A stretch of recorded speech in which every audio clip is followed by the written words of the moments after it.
Once the jury had heard the closing arguments, they were excused since it was 4 p.m. The judge sent them back to their hotel, where they were kept separate for the 2-year trial that followed. After a long investigation, the defendant returned to the Denver County Correctional Center in Denver. Nothing more happened until Monday, when the jury reconvened. I decided to walk back to my room at the Hilton Garden in downtown Denver, stopping at a bar for a beer and a bite. I had just finished my burger and was halfway through my beer when I heard a woman behind me. She said, "Hey Calba, buy a girl a drink." I turned around and recognized her.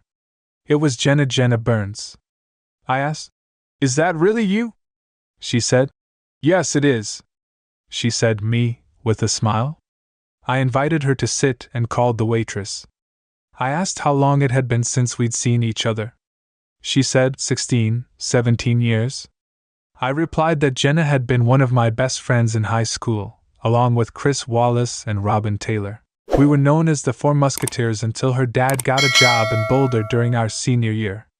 I hadn't seen or heard from her since. She said, "I went to the University of Colorado, graduated, got married, got divorced, and now work as a reporter for the Boulder." I was blown away. I asked her what happened. She shrugged. "I was married, but my husband wasn't after I caught him cheating 3 times. I kicked him out. I think he ended up running a McDonald's in Grand Junction." "I'm sorry to hear that. So, what brings you to Denver?" "I've been covering the Wallace trial. I saw you testify. I feel sorry for Robin. She didn't deserve to die like that." I stayed silent, thinking how Robin didn't deserve to die. I would have preferred a harsher fate for her. That possibility was there. Taken away by the man I once considered my best friend. "So, how are you, Chad Adams?" she asked, considering the last 16 years of my life have been a sham. "I'm okay," I said. She said, "Yeah, they're mine legally." I replied, "You may not be their biological father, but you're their dad in every way that matters." She said, "You're probably right, but it doesn't make me feel better. I get it if you have trust issues, but no one knows you like I do. We can sign a contract. You give me exclusive rights, and I'll protect you." My editor approved it. "I won't publish anything without your approval." I realized she was right. Reporters from all major outlets were contacting me. It was overwhelming, but something told me I could trust her. "Okay, Jenna, you have a deal. How do we do this? Here at my hotel or yours?" "What do you mean?" she asked. "I've wanted to visit the old weekend stay at the homestead, which is only a couple of hours away by car. We have the weekend off since the jury doesn't start deliberating until Monday. Let's drive back and you can show me where it all happened. You can tell me the details on the way and I'll talk to your kids and parents if that's okay." I thought it would be a nice break from the trial and a chance to show Jenna the neighborhood and maybe repair our relationship. "Sounds good. I'll stay at the Hilton around the corner. Is that okay?" Before we left, she said she wanted to grab a few things. We agreed to meet at my truck in the parking lot. It's a big blue cab, and it's still the same chat with the biggest truck. She joked, "Give me about half an hour to change and grab some things." We left, and by the time we got onto Highway 25 toward Colorado Springs, the sun had set. I was relieved since I disliked driving in the sun. Jenna had changed into a professional outfit, a denim skirt and a white blouse. She looked as beautiful as ever. As she did in high school, I couldn't help but notice her legs. She smiled. "I know what you're thinking. Calbo, really? I asked you? You're wondering why you didn't sleep with me instead of Robin." I laughed. "Is that your reporter's instinct?" "No. It's the way you look at my legs. Just like in high school, legs like that are hard to forget," I told her. She smiled and took out a tape recorder. "So is there a Mr. Wright in Boulder?" "No. Since my divorce, I've focused on work. I've had trust issues with men and I haven't met anyone I want to spend time with," she replied. "Sorry to hear that," I said. "Damn those reporter instincts." She laughed. "Shall we start this interview?" I asked. "Sure," she replied, placing the recorder on the dashboard. Do you mind if I write this down? She asked. Not at all, I replied. I want you to get it right. I took a sip of coffee and began. As you know, Chris, Robin, and I were close in high school. After you left, it was mostly just the three of us. I proposed to Robin after. After graduation, Chris and I both joined the Marines. We trained together and then went our separate ways. He went into infantry, while I went into computer electronics. A month later, Chris injured his knee and got a medical discharge. You'll notice he still has a limp. Couldn't he have gotten a desk job? Jenna asked. No, everyone in the Corps has to be combat ready. Chris's father pulled some strings to get him into. I told Jenna that Chris's father was a county commissioner, and she asked me if that's how Chris got elected. I nodded yes, and I explained that I graduated, came home, and got married. Chris was my best man, and later I found out he was also Robin's best man, if you know what I mean. Jenna muttered something unintelligible. A few months after we married, Bob was born. A year later, I was sent to Japan for a year, and Robin and Bob stayed in my inherited house after that tour. We moved to Fort Shelby, where Jessica was born. Robin had a tough pregnancy, and she said I should get a vasectomy because it could be reversed if we wanted more kids. Looking back, it's clear Chris's traits are in the kids. Jenna asked if I'd noticed when they were born. It's a fair question. I said Chris and I look similar. We have the same hair and eyes, even the same ear. The kids looked like me when they were little and had their mother's eyes and nose.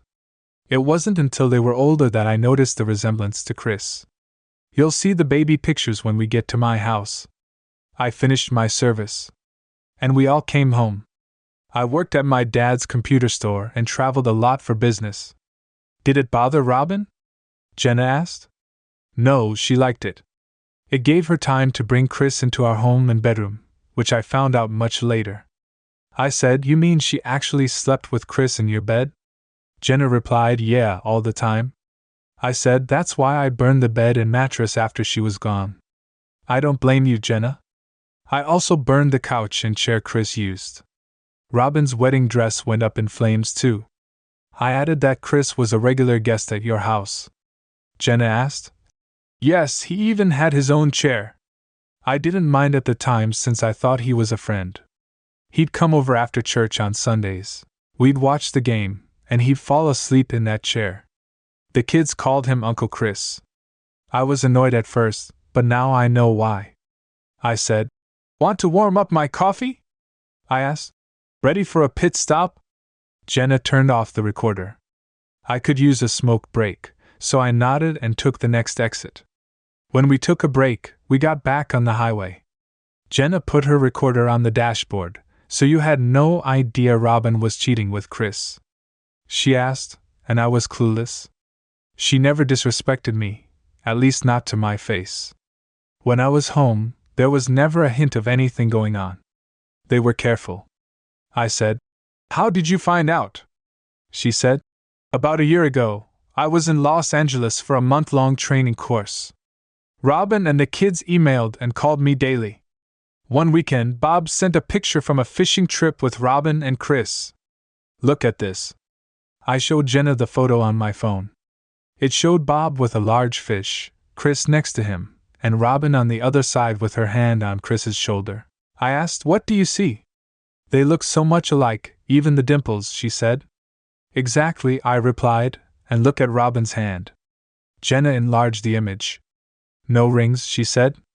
Right, I said, guess where they were? I led her to another photo album. She looked at the photo and her eyes widened. Is that what I think it is? She asked. Yes, I replied, my wedding ring and my great dash. Guess what? My grandmother's ring is in that ashtray with cigarette butts in it. I said it was Chris's, and she guessed right. The ashtray was on my nightstand, which means Chris was in our bed. I said. Jenna started to tear up. How could she do that to you? Jessica sent me this photo. I showed her another picture. Yeah, she helped my mom clean the house and saw the rings. She took a picture and sent it to me. She was very upset. I said, I can imagine. Jenna said, Did she tell Robin? I asked. I also asked her to take the rings and mail them to me, I said. Jenna laughed. I bet Robin was frantic. Yeah, Jessica did everything I asked. Robin was going crazy looking for the rings. She even had Chris help search. They went through the garbage, the sinks, everything. So what did you do? Jenna asked. My course ended on Friday and I came home on Saturday. Saturday night Robin met me crying about losing her grandmother's ring. I asked all that she asked about the usual stuff, then took the rings out of my pocket. She was pretty surprised. How did you get them? I told her a friend found them and sent them to me. I didn't mention Jessica to protect her. I just said don't put them in the ashtray next time Chris comes over. Her eyes got really big and she started crying, telling me she loved me. I'm sorry, I said, seeing her reaction. I didn't mean to swear. That's okay, she said. I've heard and said much worse. So, what did you do then? I knew it was over between us. I didn't have solid evidence of the cheating, just suspicions. I decided to investigate first. I wanted DNA tests to see if the kids were mine. I bought surveillance equipment, including motion-activated cameras, audio recorders, and bugged our cell phones. Everything was recorded on my home server and backed up to the cloud. I installed the equipment while Jenna was out shopping. The DNA test was simple. One of our clients in Denver is a lab that does this testing. I took samples from the kids and myself, and I asked them not to tell their mother when Chris came over that Sunday. He fell asleep in his usual chair, which made it easy to swab his cheek. A week later, the lab mailed the results to the store. There was a 9% chance that Chris was the father of both kids, which meant that this had been going on for at least 16 years. You had no idea. Jenna had no clue. She never gave me a reason to doubt her. Our bedroom life was normal, but a week after installing the equipment, I got the first video evidence. I was in Oklahoma City. While I was away, the kids were staying with my parents. Robin was home alone and called Chris over. I was out of town at the time, so I logged into my server and saw them in our bed. It was tough enough seeing them, but hearing what they had to say was even worse. What were they talking about? Jenna asked, her voice. I muttered, "Give me a minute." Eyes on the narrow, twisting road ahead. The darkness was dense, and this part of the county had no street lights or guard rails. I knew Chris's old pill-dealing crew had once run their business out here, even though most of them were behind bars. It made me a bit wary. I switched on the high beams, turned up the light bar, and cranked up the police scanner after getting my gun out of the glove box. I felt ready to keep going. We finally arrived at my driveway and Jenna spotted a DSS patrol car stationed outside. "Who's that?" she asked, pointing. "That's part of our security," I said. "Team," I said. "Ever since Chris was arrested, DSS has kept an eye on the place. Some of his people already tried to burn it down once, but we caught them in time. Now there's 24-hour security on the property, and DSS also watches over my family and the kids. Chris might be behind bars, but we're not taking any chances." I parked in the garage and we walked over to greet the officer in the car. He rolled down his window and greeted me with a surprised look. "Chad, I thought you'd still be in Denver for the trial," he said, stepping out of the car and shaking my hand. "The jury went to deliberation this afternoon. This is Jenna. Burns is a reporter from the Boulder Daily who'll be with me this weekend," I replied. The officer tipped his hat to Jenna. "Nice to meet you, ma'am." Things have been calm since the Rangers rounded up most of Chris's associates. "My shift's nearly over, so you'll see my replacement shortly." I nodded and said thank you. Once inside, I made a pot of coffee and showed Jenna around the house. It was built back in 1866 by Morris Morgan after he returned from the Civil War.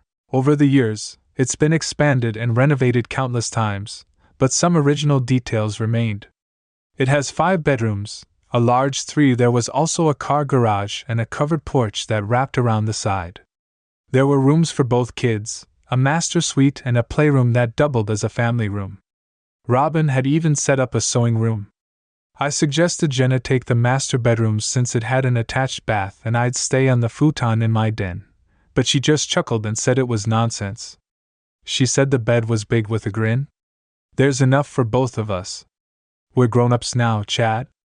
I hesitated for a second, but her smile was reassuring, so I nodded. She grabbed her things and led the way to the living room. Okay, I'm ready for the whole story. Let's get to it, she said. Just let me call the kids first, I replied. I dialed my parents and chatted briefly with my dad before talking to Bob and Jessica. They were keen to meet Jenna and arranged to have lunch with us the next day. After getting my coffee, I took a stack of DVDs from my study. These might be useful, I said, handing her one. Her eyes widened at the number of discs. How many recordings do you have? She asked. Quite a few, I replied. Some are from the house, some from my office. There are scanned documents, photos, and audio files. I've backed everything up. I put the first DVD into the player. This one's a bit rough to watch, but it confirmed my suspicions. Listen closely. The video starts with Robin walking into the bedroom and Chris joining her moments later. She slips off her rings, tossing them into the ashtray on my nightstand. Chris, with a smirk, stubs out his cigarette on them.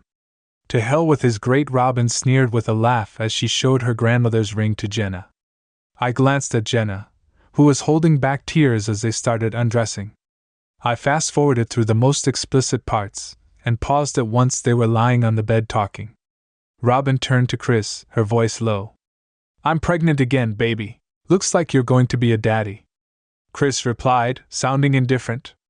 I called, but didn't you take your pills? Yeah, but I might have missed a day or two. Chris paused. So, what do you want to do? I want to marry you and leave. He's already catching on. I'm not the marrying type. Robin, Chad works and pays the bills. That's good enough for me. Robin laughed. Chad is so clueless. We could do it right in front of him, and he wouldn't notice. Arrange an accident like with those guys. Chris's tone turned serious. Those were people no one cared about. Chad's a different story.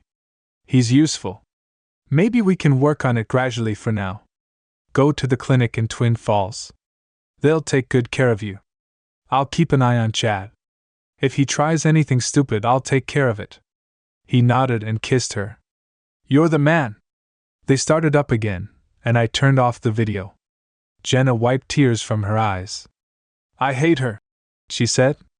And you live like this for 17 years. Sorry, Chad, I said.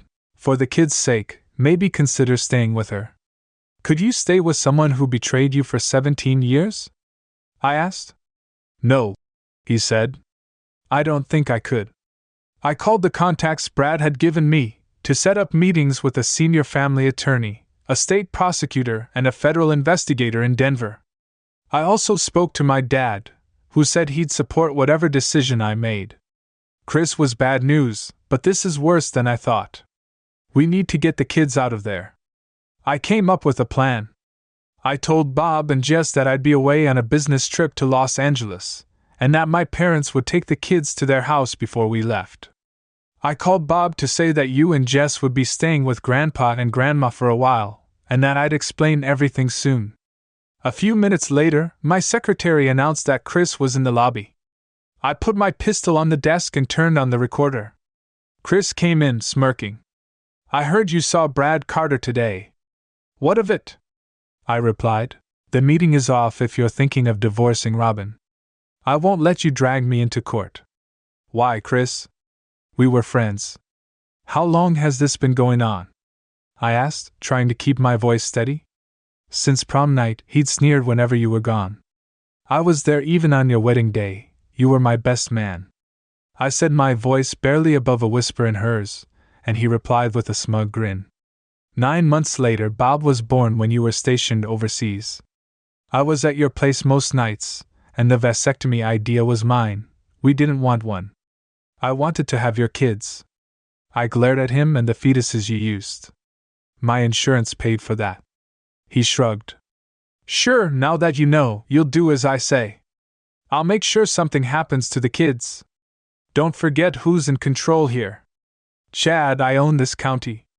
I own the sheriff's department and the courts. I own you. Play along, and things will be fine. Step out. If you don't play ball, it'll be the end for you and your kids. You'd harm your own children? I asked, shocked. I've grown up, Chad. Maybe it's time you did too. He sneered, walking out.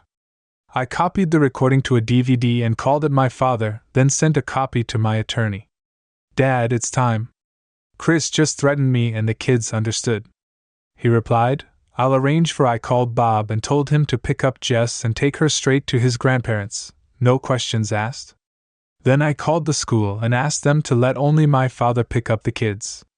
When I got home, I grabbed my weapon and left. Robin's car was there, but Chris's truck was gone. I walked in and saw that Chris was gone. An H on my gun. You're back early, Robin said as I walked in. Is Chris here? I asked. You know why, she replied, eyes wide with feigned innocence. Maybe for an afternoon visit or a plan, I said. My accident, she replied. I'm so sorry, I said, inserting the DVD as Chris's voice played. Her face. Chad, you're wrong. We can fix this. I took her left hand, removed my grandmother's ring and handed her my wedding ring. Now get out. She tried to stall, but I threw her purse at her. Just then, my dad's truck pulled in, followed by Chris. Robin smiled, thinking she had the upper hand. We'll see who has to go. It would go smoother if you just cooperated, she said. Smoke it. It would be easier if you cooperated, she taunted. Are you really going to do this? I asked. Just then, Dad blocked Chris's truck with his own and got out with his rifle, she replied. Chris yelled. What are you doing, Adams? Dad said. I'm enforcing a restraining order. Chris asked. What kind of restraining order? Dad said. The one against you and Robin. Stay 500 feet away from my family and our property. Chris said. I'm getting out of here. Chris stopped moving his two cars with flashing lights and 4 state troopers stepped out with their pistols ready. Dad said, We'll take it from here, Mr. Adams. The officer said. Dad lowered his weapon. He handed Chris a restraining order. Is that her? Yes, Chris replied, nodding at Robin.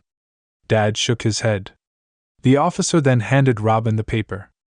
Mrs. Taylor, you must stay 500 feet away from the Adams family and their property. If you refuse, you'll be taken into custody. Do you understand? Yes, Robin said quietly.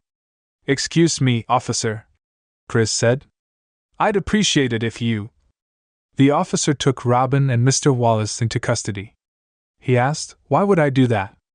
I played the recording so they could hear the threat Robin made against me and the kids. The officer gave her a hard look and pulled out handcuffs. Mrs. Taylor, you're under arrest. Turn around and put your hands behind your back, he said. After handcuffing Robin and reading her rights, he radioed for another officer to arrest Chris. You're going to regret this, Robin, she said as she was led away. You're all going to regret this. A van from a local TV station pulled into the driveway, and a reporter and camera crew approached as Chris was being arrested. The reporter caught Chris's arrest on camera. Do you know who I am? Chris yelled. Yeah, I know, the officer replied. I don't care. You're under arrest. I'll get your badge for this, Chris shouted. I realized I should have mentioned their plot to eliminate me, but I didn't have the evidence with me. The news van moved so the patrol cars could leave. The reporter approached me, followed by my father, Mr. Adams. Why was Commissioner Wallace arrested? She asked. Making death threats is a crime even for popular politicians like Chris and his married girlfriend, I replied. I have to take care of my kids, I added. We walked away, leaving the reporter in shock. Chris's reputation took a major hit. My next stop was my parents' house, where I explained everything to my family. I hated telling my children that Uncle Chris was their biological father, but they needed to know the truth. At first, they didn't want to believe it, but the DNA test results proved it. I don't care what that paper says, Jessica said. You're my father, And you always will be. Bob said he was proud of us. We hugged and shed a few tears after saying goodbye. I went back to my house, packed for a few days, and headed to Denver. That's when you found out how bad it really was. Jenna interrupted. I said, resuming my story after a sip of coffee the next day, I met with Adam Smith, a Denver attorney known for his courtroom prowess. He had arranged a meeting with all 3 men I had contacted. I was surprised to see them all there when I arrived. I apologize for springing this on you, Mr. Adams. Adam said that, after that last video, we thought it best to meet together. I accepted his apology, and he introduced me to the others. John Hancock, a prosecutor from the state attorney's office, took charge. Mr. Adams, I'm sorry for what you've been through. We have a lot of evidence against Chris Wallace, including drug, weapon, and human trafficking, 6 homicides, and your wife is involved too, especially in prostitution. The threats against you forced us to act quickly. Kurt Torres, a Colorado Ranger captain, explained that the sheriff's department was compromised and had been temporarily replaced by Rangers and DS officers. He stressed the urgency of the situation. As for your divorce, Adam said, I'll push for an alimony due to your wife's criminal activity and deception. If not, we'll file for infidelity and mental cruelty based on your evidence. I believe you'll get all your assets and custody of your children if you want. We discussed strategy for another hour. Adam handed me a DV containing footage of my wife's actions. Some of it involves several men, including sheriff's deputies. John concluded with their plans for Chris and Robin. I'm not going to sugarcoat it, Mr. Adams. He said we're going for the I'm afraid the death penalty is the only option for Wallace. Your wife might get life without parole, but your lives are in danger. Be very careful. You and your children are lucky to be alive. Call us immediately if you see or suspect anything. I heard you. I shook hands and parted ways. My mind was spinning. The man I thought was my best friend was involved in drugs, weapons, and murder. My wife was part of it. How did I miss this for 17 years? I got a call from Bob, my dad. He said, "Come home now." I asked him what was going on, and he just said, "Just come home now." Then he hung up. I drove home as fast as I could. When I arrived, there were ambulances and police cars in front of the house. I ran to the door as a paramedic wheeled out a gurney. The paramedic pulled back the sheet, revealing Robin's face. "I'm sorry, Mr. Adams," the paramedic said. "She's gone." I wasn't that upset inside. I saw Chris on another gurney. His left shoulder was shattered. Thankfully, my kids and father were standing off to the side, unharmed. I hugged them. "What happened?" I asked. Dad explained that we came to pick up a few things. Chris and Robin showed up. Jessica and Robin fought, and Chris pulled a weapon. I grabbed my rifle and walked in just as Chris pulled out his weapon. Robin tried to stop him, but he shot her accidentally. I shot Chris in the shoulder and called an emergency. "Bob called you right after?" "Yes, Robin was gone before the ambulance arrived." "It's okay, Dad, you did the right thing." I remembered the security system was running, so I checked the footage. I showed it to an officer and made a copy. "Do you have that video?" "Yes," I said, pulling a disc from the stack. I put it in a DVD player. The video showed Robin and Chris entering the house, followed by Jessica. "What are you doing here?" she asked. "You should be in jail." "We bailed out," Robin said. "You're coming with us." "I'm not going anywhere with you," Jessica said. "Leave now." Robin grabbed Jessica's wrist. "You're coming with us," she insisted. "No way," Jessica said. "I hate you," she yelled. "I have a room for you in Twin Falls."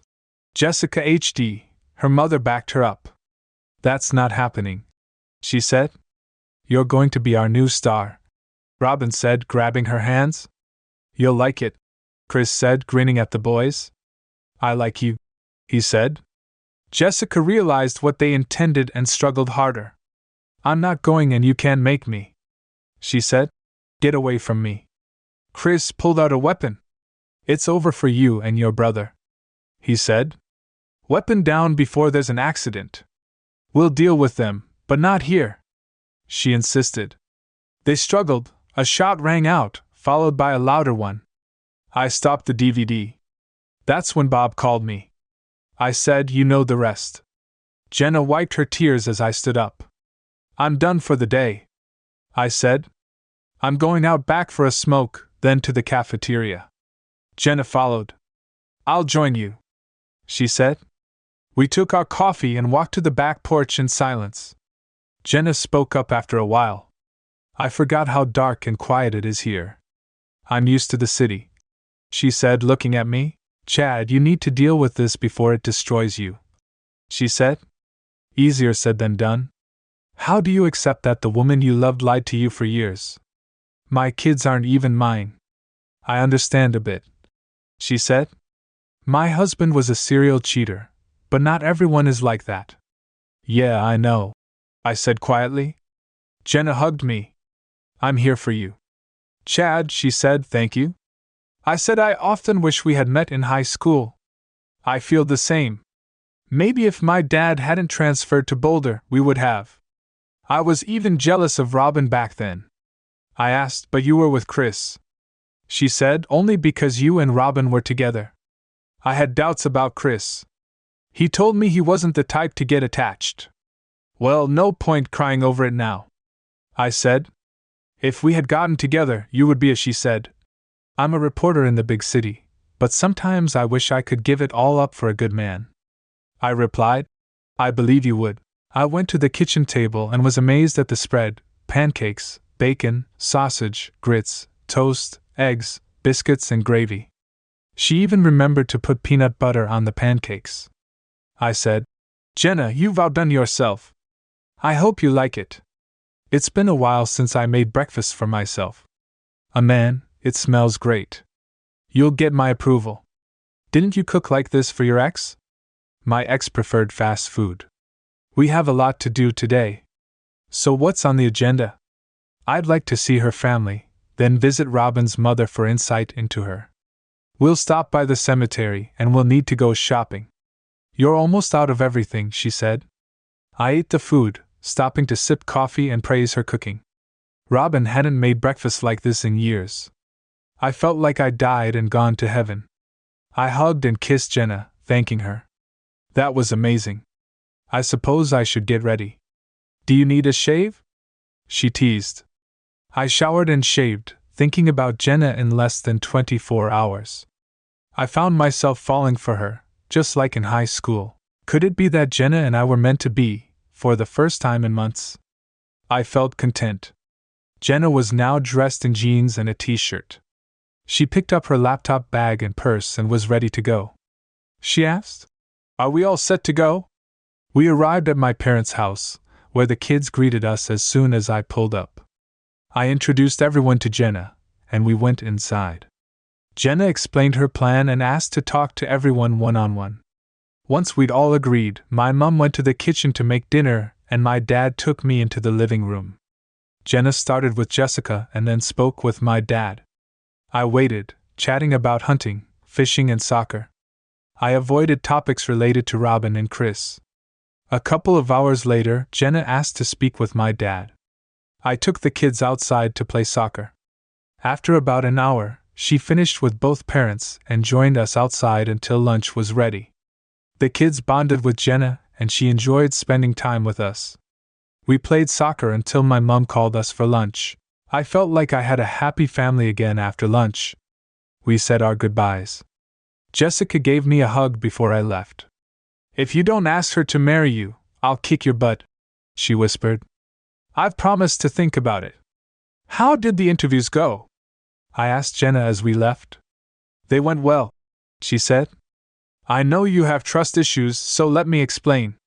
I interviewed everyone privately to get an independent view. I just wanted to confirm that it's not that I don't believe you, but that I wanted them to speak freely. I appreciated her explanation. I understand, Jenna, you're being professional. Did you learn anything new? Jenna said that Jessica mentioned that Chris had been making advances towards her for a while. That son of a cow, I muttered. Your family loves you, really do. They had suspicions about Robin, but they didn't want to get involved. If they had known more details, they would have spoken up. She continued. What else did you find out? I asked. I experienced what it's like to be part of a close-knit family, and I loved it. Thank you for including me. She said the kids and it was a great time. You made a big impression on them. I said. We arrived at Robin's mother, Samantha's apartment. Do you want to interview her privately too? No, I think you and she should talk, Jenna replied. Samantha opened the door and invited us in. She moved slowly due to health issues and depression. How are you feeling? I asked, hugging her. I'm fine, Chad. Thanks for asking. You're as beautiful now as in high school, Jenna Burns said, smiling as Samantha motioned for us to sit. What? Samantha asked. What brings you here? I explained what Jenna was doing, and Samantha nodded approvingly. So what can I tell you? She asked. Mrs. Taylor, I'm curious. Robin and Chris's affair continued throughout her marriage. You must have known. Why didn't you say anything to Chad? Jenna asked. Samantha looked embarrassed. Yes, I did know, she admitted. I knew she'd been involved. I'm sorry, Chad. You didn't deserve this. How long have you known? I asked. Since the beginning, she said. They were careful when your family was around. I told her it was a mistake, but she didn't listen. If Robin wanted to be with Chris, so what? If she loved Chris so much, why did she marry me? I would have let her go if she had just said so. I said she was confused, Chad. She loved you both in different ways.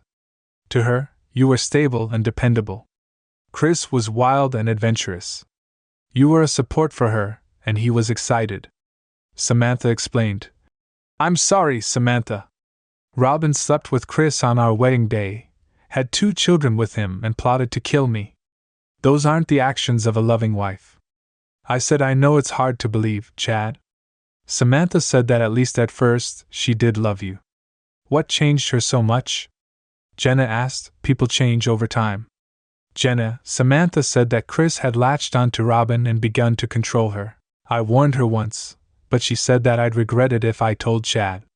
Samantha looked at me, and that's why I stopped visiting the kids. Chad, I couldn't face you, knowing what she was doing. Sometimes they scared me. Did you know about her abortions? Jenna asked. Samantha nodded in agreement. Robin told me I'd warned her that she'd get caught, but she just shrugged it off, saying it was her choice, not yours. I suggested she divorce you, but she just laughed and said she'd inherit everything soon anyway. How long ago was that? Jenna asked. About 1.5 years, Samantha replied. I wanted to say something, she added. Chad, I was scared. Chris is terrifying. Samantha, did your husband know about this? I think so. She said they were talking just before his accident. Samantha's husband was known as an excellent mechanic, yet his brake line mysteriously failed. It's all in the past now, though, isn't it? Samantha said. By the way, I blame you for not attending the memorial service. I was hoping some of her friends would come, but it was just me and the priest. She added, wiping a tear from her eye, thank you for paying for the cremation, Chad. I noticed you had her cremated in her wedding dress. You cremated her in her wedding dress? Jenna asked. I thought you said you burned it. I made sure she wore her dress to the wedding. I gave her the ring, as I thought it was appropriate. Did you cremate the ring too? Yes, but not the engagement ring. I nodded. Thanks for making sure I got Robin's IRA. It helped a lot. She also had $200. I also had $350,000 in a savings account I didn't know about. I put it in a trust for the kids' college. Interesting, Jenna said, taking notes. She turned to Samantha. Is there anything else you can add? No, I think you know everything now, Samantha said. I'm sorry about how things turned out, Chad. I put my arm around her. It's okay. Samantha, feel free to visit the kids anytime. They'd love to see you. She thanked me, hugged me, and left. Jenna and I said our goodbyes and agreed to stay in touch. We left Robin cremated in her wedding dress and ring. Jenna asked as we got into the truck. Did it feel right at the time? I replied. Yes, it did. Jenna took notes as we drove to the cemetery. We reached the columbarium where Robin's ashes were kept. The granite plaque read, Robin Taylor, with her birth and death years. At least you treated her well. The remains were treated with dignity, Jenna said, mostly for Samantha's sake. If it were up to me, I'd flush her ashes down the toilet. Interesting, I muttered. You used her maiden name. She didn't value our family and life, Jenna added. I didn't burden her with our name. They wanted me to write loving wife and mother on the plaque, Jenna continued. I figured cheating, or ly Cal wouldn't fly, so I kept it simple. Jenna took her pictures and then he placed his hand on my chest and said, There's still a lot of anger in you, isn't there? Tell me the truth, he said. Did you ever mourn her? No, I replied. I hadn't shed a tear since she was shot. Her lies, cheating, and threats against the kids destroyed my feelings for her. I was ashamed, and it brought tears to my eyes. Damn it, he said. I didn't want to cry in front of Jenna. I turned away, but she made me face her. You need to get it. Chad, you need to get this out of your head before it eats you up, Jenna said. Let it go, and you can move on. What kind of life is this, Jenna? I asked. Everything I thought I had was a lie. Tears rolled down my cheeks. Jenna hugged me tightly, kissing my face occasionally. That's what happened. I sobbed uncontrollably. Jenna held me until I calmed down. I wiped the tear from her cheek. She was my friend too. Remember the four of us? You, me, and Chris Robin, the four musketeers. I loved her like a sister. I hate what she became, but I loved her anyway. You did too. You married her, raised 2 kids with her. That must mean something. You're probably right, I said. Damn right, Kalba. I'm here for you, Chad. As long as you need or want me, I'm here. I get it. I told her. She smiled and patted my chest. We need to get to the store. What do you want to do about dinner? How about? I thought we could go to Charlie's for steak and a band tonight. I asked you out in front of your wife's ashes. She smiled, kissed me, and looked at Robin's marker.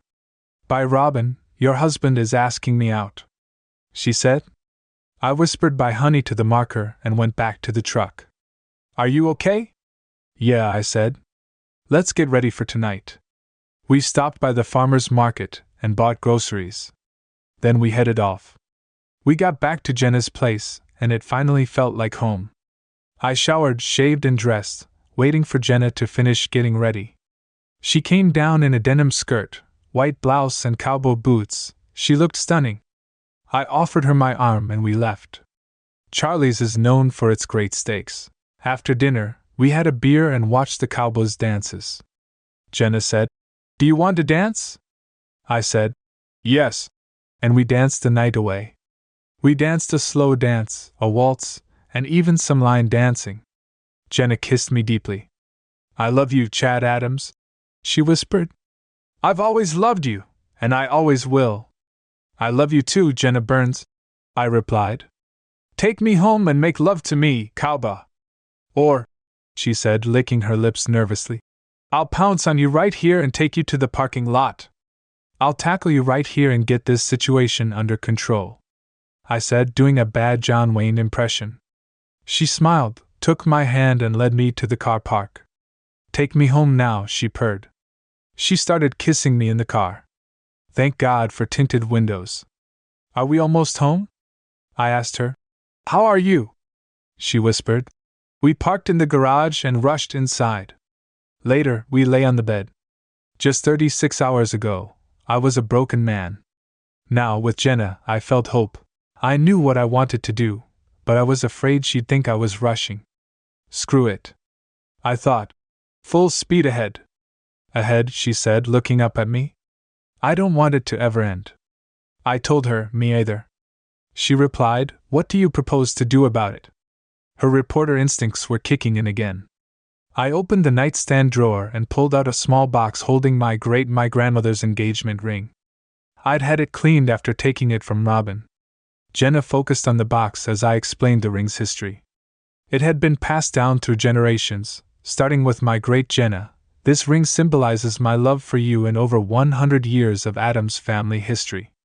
I understand if you prefer a new ring, but this one means a lot to me. With a tear in her eye, Jenna said, "Yes, I will marry you and be proud to wear your great-grandmother's ring, but there's one condition." I asked her to promise she'd cancel the vasectomy. "I'd like to have a house full of kids. Maybe one day we can pass the ring on to one of our grandchildren."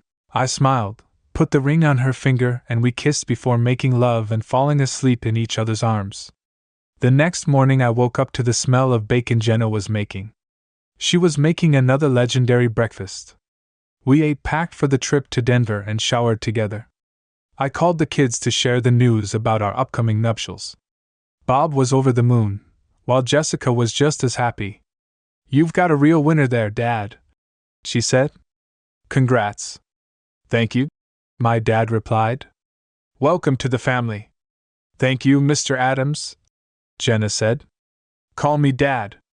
"Okay, Dad," he replied, laughing. "I'm so excited for you too." Jenna's mum asked her if she'd set a date yet. Jenna said she still had a few things to finish in Boulder, but it would be soon. Bob said he thought it would be great if he and Jessica visited their grandma Samantha from time to time. She misses them. I suggested that they do it. Bob and Jenna said their goodbyes and got into the truck. Something Jenna had said to my mum stuck in my head. "What are your plans long term?" I've found that distance relationships don't always work out. "Did you know Jake Carson is retiring as editor-in-chief?" "Chief of the Daily Record?" she asked. I said I didn't. I sent my resume last week before we met, and they wanted to talk to me about the job. He won't retire for 3 months, and I need 2 months to finalize things at the Boulder Daily. "What if you don't get the job?" I asked. "I'll quit my job and live with someone I know here." She teased that no one else is interested in the job and the board wants a woman with my experience. "I have ideas to improve circulation," she added. "It sounds like you've got it figured out." I said I like to be prepared. She replied, "No matter what happens, I'll support you 100%. She wrapped her arms around my neck. "That's why I love you." She said that if I stayed at the Boulder Daily, they could send me anywhere, anytime. "I'm tired of living in hotels. The paycheck might not go up and it might even go down, but living in one place with you is worth it. If I don't get the job, I'll either write online freelance or maybe write a book. I'd rather spend all my time in bed with you. That's the plan I like best." I told her, "Let's go outside after closing." I picked some flowers from the front garden. "Mind if we make a stop?" I asked. "Oh, do you have a girlfriend hiding somewhere?" She teased. "You know better," I replied. Her question still bugged me. "You're right. I'm sorry. We both got burned, so it's still a sore subject. I was thinking about what you said at the cemetery. It's time to put it behind us." I said. "Good for you," she replied. "I agree." We pulled into the cemetery and walked to Robin's ashes. I placed the flowers in a vase. "Robin, Jenna, and I are getting married. I thought you'd like to know." Jenna added, "I'm also planning to adopt the kids, if they're okay with it." We said our goodbyes and walked back to the truck. "Do you really want to adopt the kids?" I asked. "Hell yeah," Jenna replied. "They deserve a mother they can trust." "Are you okay with that?" I replied. Marrying Jenna felt right for all of us, especially for Jessica, who needed a strong, loving mother as a teenager. We drove back to Denver, mostly in silence, with Jenna working on her story. When we arrived at the hotel, she suggested, "Why don't you move into my room? The paper is paying for mine until this is over. At least let me pay part of the bill." I said, "You can pay for our dates," she replied. I checked out of my room and moved in with Jenna that night. We went out for steak, danced, and enjoyed another night of passion. The next morning, we got to the courthouse early. The jurors began deliberations right away. Jenna did her job as a reporter, taking testimony and talking to observers by one. On the 30th, the jury reached a verdict. Chris sat motionless as the jury entered. "We have a verdict, Your Honor," the foreman said, handing the verdict to the judge. The judge read it and asked if the verdict was unanimous. It was. "The jury finds the defendant guilty on all charges and recommends the death penalty. Degree murder, conspiracy to commit murder, and various trafficking charges." Each juror confirmed they agreed with the verdict and punishment. "Mr. Wallace, I agree with the jury. If any case deserves the death penalty, it's this one. I order you to be transferred to Huntsville State." The judge said that I would be imprisoned and executed as prescribed by law. "I hope that God has mercy on your soul." My lawyer gestured for me to follow him as the judge struck the gavel. We caught up with the officers escorting Chris. Chris glared at me and said, "What are you looking at, idiot?" I replied, "I'm looking at a worthless," I said, "piece of crap. I now know what that looks like." My lawyer handed Chris 2 forms to sign. One relinquishes all parental rights to Bob and Jessica Adams. The other outlines the disposition of your estate. 1/3 to Samantha Taylor. 1/3 to a trust for Bob Adams. And 1/3 to a Chris was furious but defeated and signed both forms. "Are you happy now?" he asked. "I will be," I replied. "By the way, Jenna and I are getting married and she's adopting the kids. Enjoy hell." My lawyer and I left, and I didn't see Chris again until his execution. Yes, I peed on his grave. But not in front of Jenna. She wouldn't have approved. At last, the nightmare was over and I was looking forward to a new chapter with Jenna. As she'd promised, Jenna let me read the story she'd written about me. I was impressed. It went viral, leading to several talk show appearances for Jenna. She even won a Pulitzer for it. The Boulder Daily was reluctant to let her go, but they gave her a bonus and a recommendation when she left. The Daily Record welcomed her as the new managing editor, and within a year, the paper's circulation had tripled, prompting expansion and more hires. They chose a backyard wedding, inviting family and friends. Jenna's parents came from Boulder, along with some of her friends from the Boulder Daily. Her dad walked her down the aisle, shaking my hand warmly. Bob was my best man, and Jessica was Jenna's maid of honor, making it a true family affair. After the ceremony, the priest introduced us as Mr. and Mrs. Chad Adams. Bob gave Jenna a hug and said, "Welcome to the family." Jessica gave her a hug too. My dad handed us an envelope with 2 tickets for a week. We went on a long Caribbean cruise as our honeymoon, which was great. Then, 10 months later, Jenna gave birth to twins, a boy and a girl. We named them Morris after my grandfather and Alicia Marie after Jenna's grandmother. On their birthday, I met George Mason, a local politician who congratulated me and mentioned the upcoming election. "You really made an impact. Like the man who shot Liberty Valance," he joked, "except John Wayne wasn't waiting in the shadows this time." "Thanks, but I can't take a pay cut. I have 2 new mouths to feed." I laughed. "You could still run your business," he suggested. "Maybe, but there's another reason. Power corrupts, and I'd rather be home with my family. I knew my life with Jenna and the kids was all I'd ever need.